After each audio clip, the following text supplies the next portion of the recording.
It's not only Italy facing global warming and greenhouse effect problems, it's everyone is on the same planet.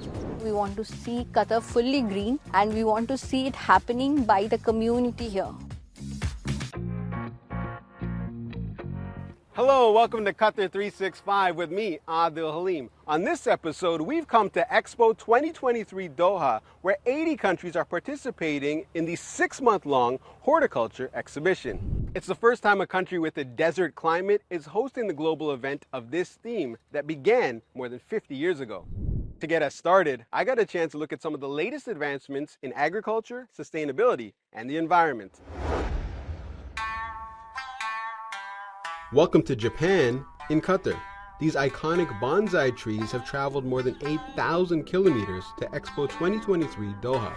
Inside the Japanese pavilion, the bonsai masters are demonstrating the ancient cultural art. The very special thing is about the shape into the different form. And the Japanese people spend lots of time and efforts and mind to create or make the tree form in the way they like. The pavilion's director says the Japanese take great pride in their culture. If you haven't been to the country, you kind of want to see. That's what it is, right? That's the beauty of Expo. From famous Japanese plants in one pavilion to Italian-engineered hydroponic gardens in another. This is the floating system. It looks like a small pool. Underneath the floating platform, there is, as you can see, there is water. And again, the roots are exposed to the water. So very simple, very effective, and the water has to be replaced only once per year. Matteo Anderson points to the vertical and horizontal hydroponic trees and walls found in the Italian pavilion. The technology might look very simple, but it's very, very effective. For example, just to give you a brief overview, the hydroponic trees here will be using the same water over and over in an infinite circle, so there is no waste. Next door, the Turkish pavilion is inspired by the traditional houses found in the country's Black Sea region. All 7 regions of Turkey are represented.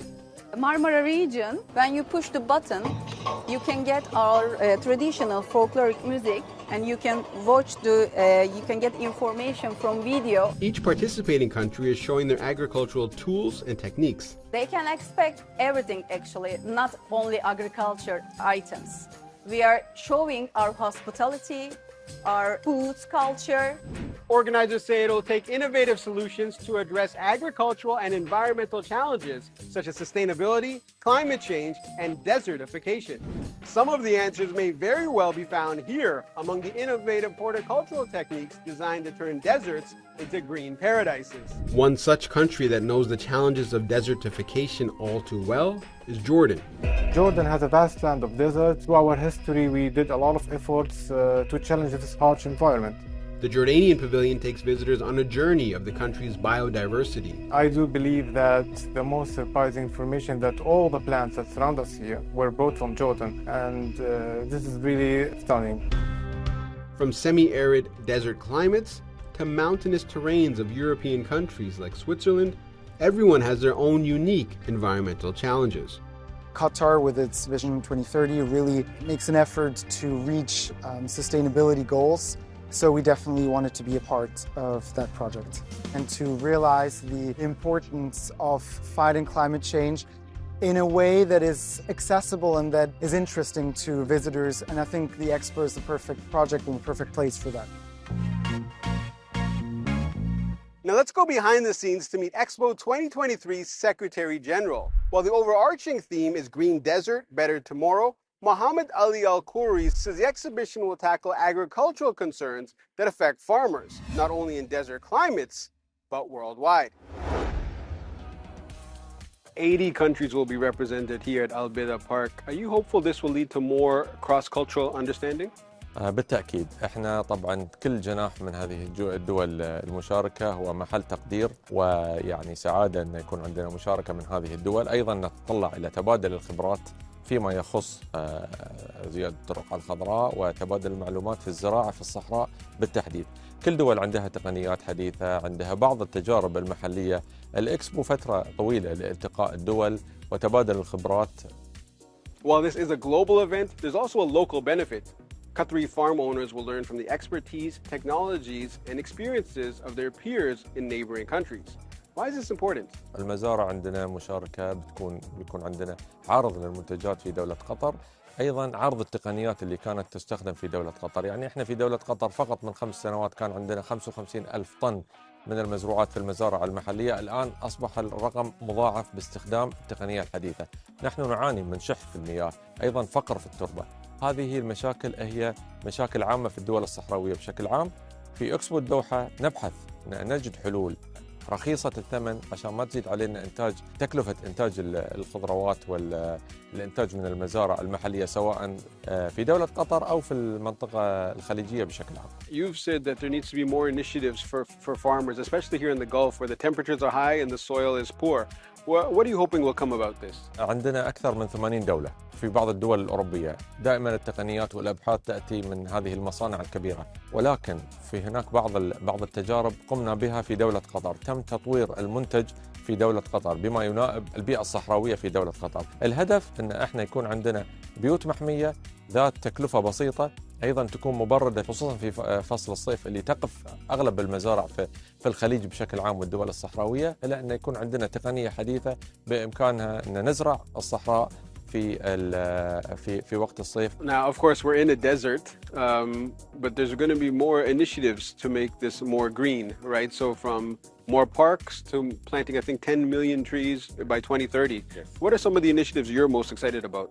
احنا في الدول الصحراوية أسهل جزء في الزراعة أنك تزرع شجرة. الصعوبة تبتدي أن كيف أنا أحافظ على هذه الشجرة لأنها تنمو. احنا في دولة قطر عندنا بعض التجارب نحاول أن نوصلها للإخوان باستخدام التقنية الحديثة، أن نعطي كل نبات احتياج الفعلي من المياه بدون أي هدر. صار عندنا وفر أكثر من 80% باستخدام بعض التقنيات الحديثة. هذه التجارب احنا في دولة قطر، أكيد في الدول الأخرى اللي مشاركة معنا في الإكسبو عندها تجارب كثيرة، فإحنا نتطلع إن شاء الله أن يكون نستطيع زراعة مساحات أكبر باستخدام تقنيات حديثة، أيضاً بالمحافظة على كمية المياه البسيطة المتوفرة لدينا. As the host country of the Horticultural Expo, Qatar has pulled out all the stops for a dazzling display. This is the Qatari Pavilion. 5 zones take visitors on a learning journey through the country's biodiversity and heritage while celebrating its commitment to a sustainable future. Laila Humaira looks at some of the green initiatives Qatar is spearheading against the event's backdrop. Inspired by iconic rock formations of Ras Abruk, Qatar's pavilion at the Expo 2023 Qatar is spectacular. The grand facade is a homage to Qatar's natural landscape and desert heritage. At the heart of the Expo was where EarthNA, Qatar Foundation's leading sustainability research and advocacy center, held its yearly dialogue on climate change.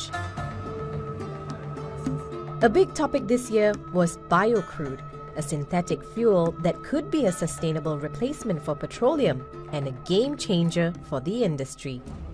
This is somewhere we can invest in research and development to make it available at the level of Qatar and also at the bigger cities around the region. So turning wastewater into a fuel is something very important to Qatar.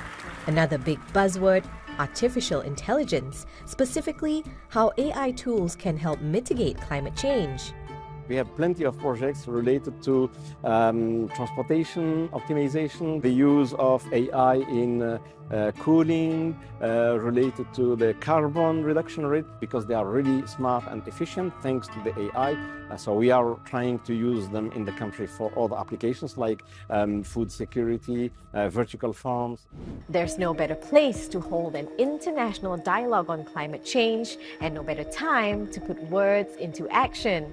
EarthNA is also responsible for Qatar's annual Sustainability Week and hosts events and activities to promote and encourage environmentally friendly and sustainable practices. Here at the Hinat Salma farm, 30 kilometers from Doha, Verdura Care is helping Qatar's green desert grow by combining tree planting and impactful gifting. We need to change the way people give gifts by making it more impactful, where they can get engaged with gifting, they can feel connected to gifting. Not only does each tree have its own unique code, its geolocation and growth can be tracked on an online platform. We are using blockchain technology We are using artificial intelligence and satellite mapping, which has never been done before in Qatar.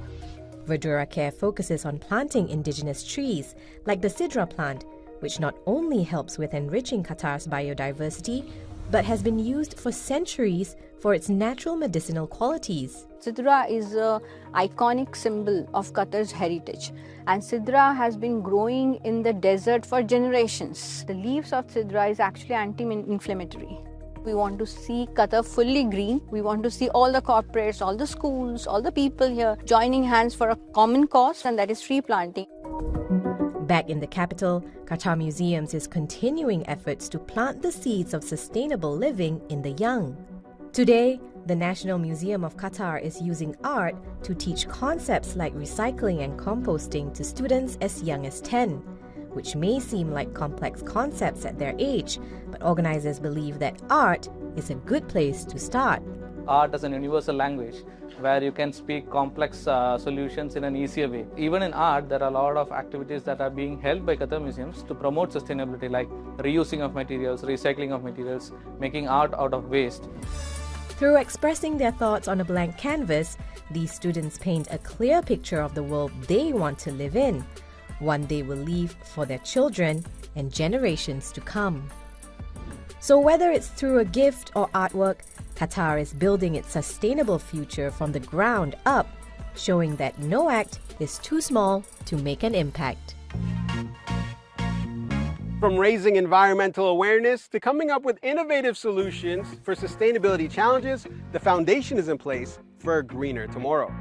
And that's all the time we have for now. For more, check out Euronews.com and connect with us through our hashtag. Thanks for watching, and we'll see you next time on Qatar 365.